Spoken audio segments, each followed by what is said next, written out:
어제도 사실 장이 좀 셌었습니다. 유럽장이 제 기억으로는 닥서 1% 넘게 올랐다가 후반부 이제 떨어지면서 좀 상승세가 둔화됐고요. 미국장도 상당히 빠른 속도로 올라왔었는데 애플이 그 매장을 좀 일부 매장을 닫는다고 해서 급락을 했거든요. 전체적으로 놓고 보면 이제 그 8일, 9일 날 정점을 쳤던 것들이 급락했었는데 연준에서 이미 매입 프로그램이 진행됐던 걸 추가로 이제 개시한다고, 추가는 아니죠. ETF가 아니고 회사에서 직접 매입으로 한다고 진행을 이제 한다고 얘기를 한 것 때문에 급등했다가 전고점 탈환을 위해서 애를 많이 쓰긴 했는데 추세적으로 놓고 보면 향후에 나올 호재가 없다는 점에서 전고점 탈환을 하기가 쉽지 않고 추세는 이제 상승 추세는 마감이 되는 게 아닌가 이런 생각을 개인적으로 이제 이 차트를 보면서 이제 생각을 합니다. 그리고 이 기사는 한국경제 김현석 월스트리트 나우 기사인데요. 이거 가끔 제가 보여드리잖아요. 이분이 정리 굉장히 잘하셔서 가끔 이 기사를 보여드리는데 이제 7월 위기설 얘기가 나왔죠. 내일 보시면 이제 7월 위기설이 커지고 있는데 사실 이제 호재나 이런 것들을 다 보였죠. 락다운 이후에 실제로 경제를 오픈했고 그래서 이제 고용에 대한 부분 나왔고 소매 판매에 대한 부분 나왔는데 고용은 급격히 좋아지는 것 같고 소매 판매도 급격히 늘어나는 것 같긴 하지만 고용 부분에서 이제 점진적으로 이제 속도가 느려지고 있는 것들이 보이고 있고 소매 판매도 사실 안으로 들어가 보면 전반적으로 다 좋아진 건 아니었거든요. 그래서 사실 지금 락다운 이후에 경제가 재개된 상태 하에서 나올 만한 건 다 나왔습니다. 사실 그런데 실제로 그걸 열어보니까 그렇게 넉넉한 건 아니라고 하는 것들이 이제 보였는데. 일단 이제 이건 이미 많이 보여드렸잖아요. 신규 실업수당 청구 건수는 이제 감소세가 있었는데 최근 감소세가 둔화되고 있고 지속적인 실업수당 청구 건수는 한번 급락했다가 옆으로 횡보하고 있습니다. 2천만 건 수준에서 계속 횡보하고 있거든요. 근데 여기서 이제 분석 내역을 보면 요 밑에서 볼까요? 요 밑에 있습니다. 월급 하나때 고용의 회복 속도에 환호했었는데 지난 5월 16일로 끝난 주간 계속 실업수당 청구 건수 386만 건이나 감소해서 그러니까 올라가다가 훅 한번 감소했었죠. 그래서 감소해서 빠르게 회복되고 있다고 분석했는데 하지만 그 다음 주에 64만 건 증가했고 이후로는 2천만 건을 계속 유지하고 있습니다. 그러니까 지속적으로 계속 실업수당을 청구하는 게 2천만이 계속 넘은 상태를 유지하는 거죠. 5월 16일 계속 실업수당 청구 건수가 급감했던 거는 미국 정부가 급여보호 프로그램 PPP로 이게 시행되면서 이 돈이 다음 달 소진되면 다시 해고가 늘어날 수 있다. 이게 뭐냐면 기업들이 직원들한테 급여를 줄 수 있는 돈을 대출해 준 거예요. 근데 그거를 받아가지고 직원들을 해고되는 걸 이제 막았다는 거죠. 이거 이미 예전에 보여드렸었는데 S&P 글로벌의 이 은행 어제인가요? 그저께 보여드렸죠. 은행 대출 영역에서 놓고 보면 이겁니다. 이 부분인데 여기 보시면 전부 은행이 급격하게 기업들한테 대출해 준 것 같은데 일부 대출을 해나가고 그 이후에 이제 일반 대출은 다 줄어들기 시작했고 이게 PPP 프로그램 대출이거든요. 급증했죠. PPP가. 결과적으로 이것들의 대출에 의해서 고용을 유지하고 있었는데 이제 그게 전부 다 소진됐다. 그래서 결과적으로는 이제 이게 다 소진되게 되면 급여를 줄 게 없으니까 이제 해고가 늘어날 것이다라는 얘기를 하는 겁니다. 여기 보시면 미 정치권은 두 번째 경기 부양책을 논의하고 있는데 PPP로는 없다는 겁니다. 또 한 가지 이제 5월 소매 판매도 전월 대비 17.7% 급증했는데 문제는 이게 여기 1인당 $1,200 주는 거 하고 실업급여 $600 주던 것들의 돈이 이제 급격하게 소매 판매 늘렸다는 건데 이건 이미 우리도 알고 있지 않습니까? 재난지원금 준 걸 가지고 막 썼으니까 미국도 똑같은 패턴을 보인다는 거죠. 그런데 이제 일회성으로 주는 건 지금 거론 한번 다시 추가적인 걸 얘기하고 있는데 주당 $600 주는 거는 7월 30일에 종료됩니다. 그래서 여기 보면 이제 미 의회하고 행정부에서 계속 추가 부양책을 논의하고 있는데 민주당은 계속 이제 뭔가를 하려고 하지만 공화당 측에서는 주당 $600 추가 실업급여는 연장을 반대하고 있고요. 일터로 돌아가면 좀 더 주겠다 이런 뜻을 하고 있고 또 한 가지는 여기 공화당 상원의원이 원내 총무가 보면 차기 부양책은 최종일 거다. 그러니까 차기 부양책 하고 나면 더 이상 안 할 거다 이런 얘기겠죠. 그다음에 여름이 끝난 다음에 할 거고. 그다음에 추가 부양 법안의 규모가 $1조 밖에 안 된다는 겁니다. 미만으로 낮추겠다는 거죠. 실제로 거의 $3조 가까이 했었죠. 지금까지 부양책을. 근데 이제 추가적으로 이랬다면 굉장히 규모가 작은 거죠. 또 한 가지 얘기하는 건 패드의 실탄 투입도 일어난 경제지원 언급과는 달리 잠잠해지고 있다고 나오는데 이거는 차트를 보면서 말씀드릴게요. 이렇게 보시면 증가하던 매입 규모가 줄고 있습니다. 줄었다는 얘기는 예를 들면 만기가 됐는데 추가로 매입을 안 하거나 이러면서 이제 줄었다는 거죠. 결과적으로는 연준에서 무한정으로 뭔가 매집이나 이런 얘기를 하긴 했지만 지금 일단 주춤한 상태를 보이고 있어요. 그러니까 연준에서는 사실 추이를 지켜보고 있다라고 봐야 되겠죠. 향후에 주식시장이 뭔가 액션을 또 취하면 그때 이제 행정부 쪽하고 연준 쪽에서 뭔가 액션을 또 취할 겁니다. 그게 이제 지난번에 말씀드렸던 7월 말이거나 아니면 뭐 8월 잭슨홀에서 뭔가 이런 흐름인데, 이제 중요한 건 어느 정도까지, 그러니까 빠른 속도로 주식이 급락하면 거기에 대한 대응은 빨라질 거고, 그냥 점진적으로 움직이면 거기에 대한 대응은 늦어질 겁니다. 이제 그렇게 판단을 하고 있고요.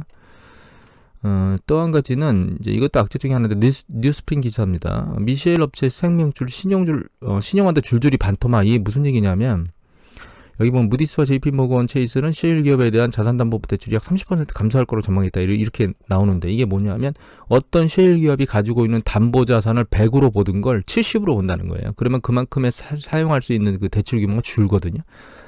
그거는 셰일 업계를 더 목재는 거죠. 그러니까 파산이 좀 더 늘어날 수 있다, 이런 얘기인 거죠. 긍정적인 게 하나 있었는데, 포브스 기사인데, 여기 보시면 뭐라고 되어 있냐면, 집 압류거나 쫓아내는 것을 이제 여름 동안 금지시키는데, 이게 8월까지 연장됐어요. 원래 7월 말 정도로 끝나는 걸로 되어 있었는데 다시 추가로 연장했습니다. 그래서 결과적으로는 그 사람 쫓겨나는 일은 좀 더 유예될 것이다. 근데 이건 이제 페니맥하고 페니맥처럼 정부 쪽에서 뭔가 대출을 받은 쪽이고, 일반 상업은행 쪽은 아직 이것까지 동의하고 있는지 진행되지는 않고 있습니다. 그리고 이제 이게 문제인데, 매일 확진자가 2만 명씩 나오는 확진자, FDA 전국적인 경고했는데, 이 내용 중에서는 이 부분이 중요한 것 같아요. 애리조나, 휴스턴, 오스틴, 플로리다 일부 지역은 지금 확실히 매우 걱정스러워 보인다. 애리조나, 텍사스, 플로리다, 엘리먼 쭉 해서 확진자가 늘어나고 있는데, 이 애리조나는 일부 병원의 수용이 한계 능력에 접근하고 있다는 겁니다. 우리 예전에 한번 중국 같은 경우에 난리쳤던 적 있죠. 저희 대구 같은 경우에도 난리쳤었잖아요. 이래서 애리조나주는 그런 부분들을 보이고 있는 게 아닌가, 이런 생각들을 하게 되고요. 또 한 가지는 멈추지 않는 코로나 확산세, 미국 남부하고 서부 쪽에 신규 환자가 최대치를 하고 있다는 거예요. 그러니까 1차 유행 때 그런 거보다 훨씬 더 많은 환자들이 막 폭발적으로 일어나고 있는데, 우리 파우치 소장이 그 얘기를 하셨잖아요. 2차 유행이 온 게 아니고 1차 유행이 안 끝났다. 그러니까 경제재해가 빠른 속도로 일어난 주들이 지금 확진자 수가 굉장히 급격하게 늘어나고 있다는 거죠. 또 한 가지는 여기 보시면 이게 그 calculatedriskblog.com 사이트인데, 이거 계속 자주 보셨죠? 이건 전체 테스트 결과고 그 당일. 이거는 이제 확진자 퍼센트인데, 확진자 퍼센트가 올라가고 있습니다. 그래서 좀 전에 봤더니 그 매경신문에 그 코로나 확산세 문제가 약간 패턴이 바뀌고 있다는 거죠. 그러니까 여기 보시면 일정 수준 밑에서 있었으면 상관이 없는데, 이게 늘어난다는 얘기는 매일 숫자가 이렇게 옆으로 간다 하더라도 그 확진자 수가 늘어난다는 뜻이잖아요. 그래서 이 추이가 상당히 좀 안 좋은 패턴을 보이고 있다라고 판단을 합니다. 저는 개인적으로. 이 추세를 봐야 되겠지만, 이게 올라가면 상당히 심각한 상황으로 가고 있다는 거죠. 그래서 몇 개 주들을 좀 보면, 이게 애리조나거든요. 급등세 보십시오. 엄청나게 많습니다. 여기는 캘리포니아, 여기도 마찬가지입니다. 여기는 텍사스, 존스 홉킨스 데이터들이거든요, 전부 다. 여기는 플로리다, 급등했다가 다시 나왔는데 확 급등하고 있죠. 여기는 오레곤, 여기는 네바다, 여기는 노스캐롤라이나, 여기는 사우스캐롤라이나, 여기는 알라바마, 여기는 오클라호마, 예. 여기는 알칸사스. 그러니까 보면 이 지금 2, 4, 6, 8, 11개 주 봤거든요. 급등해서 상당히 많이 올라간 것만 제가 보여드린 거예요. 여기 말고 조짐이 꾸물꾸물 하는 곳이 또 여러 군데 있습니다. 결과적으로 우리가 혹시 날이 뜨거워지면 괜찮아지지 않을까? 그 다음에 경제 재개에도 별 문제 없어 라고 얘기했던 그런 그 미국의 행동이 좀 안 좋은 상태로 가고 있다라는 거죠. 그리고 이게 이제 우리가 그 6월 말에, 그러니까 5월 말에 있었던 메모리얼 데이하고 6월 초에 있었던 그 시위 사태 있잖아요.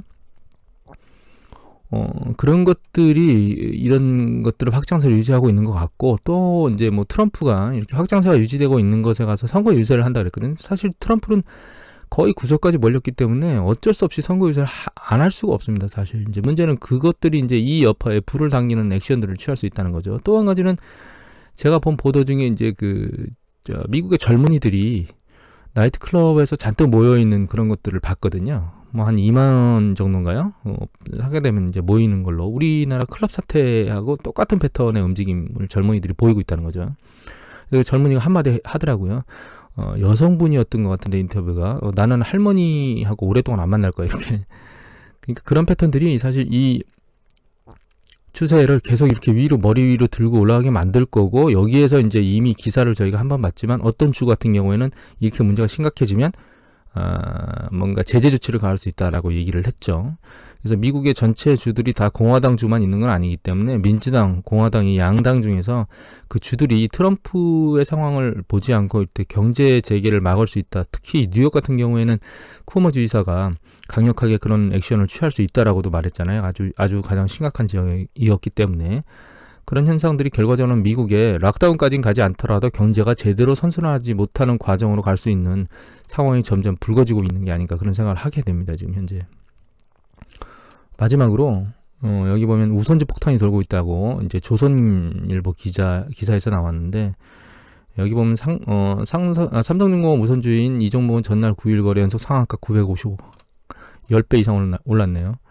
그러니까 이거는 이게 폭탄 돌리기 한다고 얘기를 하잖아요. 막판에 주식시장의 정점에 가면 대부분 이제 달리던 것들을 계속 올라타는 작업들을 하는데, 그게 이제 결과적으로 사실 광기 후반부에 달리던 것이 마지막까지 달리긴 하지만 문제는 그 달리던 것을 들고 있다가 누군가는 상당히 큰 피해를 본다는 거죠.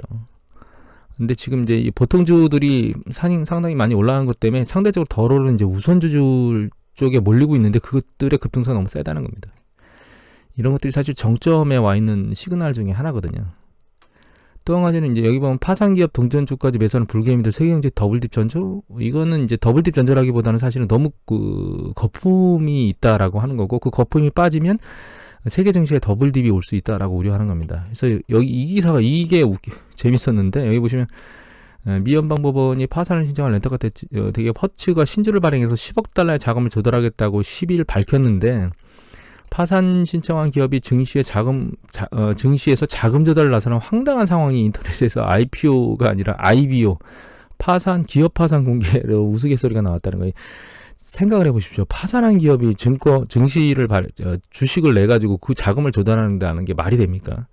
그만큼 이 사람들이 광기에 휩싸였다는 뜻입니다. 특히 한미일에서 개인 투자자들이, 국내에서는 동학개미가, 미국에서는 로빈훗, 일본은 뭐라고 말하는지 모르겠지만, 그래서 광기에 너무 많이 휩싸여 있다는 뜻입니다, 사실. 이게 사실은 광기가 붕괴되고 그 뒤에 이제 크게 하락하는 순간에 나타나는 현상들입니다. 특히 개미들이 대규모 손실로 인해서 극단적 선택들을 하는 케이스가 종종 나오거든요. 이게 글로벌 경기 수축 국면에서 발생할 때 추락 하락성도가 굉장히 크면 나타나는 거거든요. 근데 이제 이게 막차를 타는 개미들, 여기도 뭐 우선 주던 아니면 파산 주던 어떤 주던 간에, 아니면 뭐 기존에 있던 우량 주던 간에 급락하게 돼서 파산이 일어나게 되면, 대규모 손실을 보게 되면 극단적인 선택을 하는 케이스가 경기 수축 국면에서 반복적으로 나타나는 패턴입니다, 사실은. 근데 지금은 이게 저는 개인적으로 지금 상황의 가장 큰 원인은 이 연준에 있다고 생각합니다. 연준이 너무 오랫동안 광범위하게 주식시장을 끌어올렸고, 주식시장이 움직일 때마다, 그러니까 글로벌 금융위기 이후 11년 동안 계속 그 행위를 집행했고요.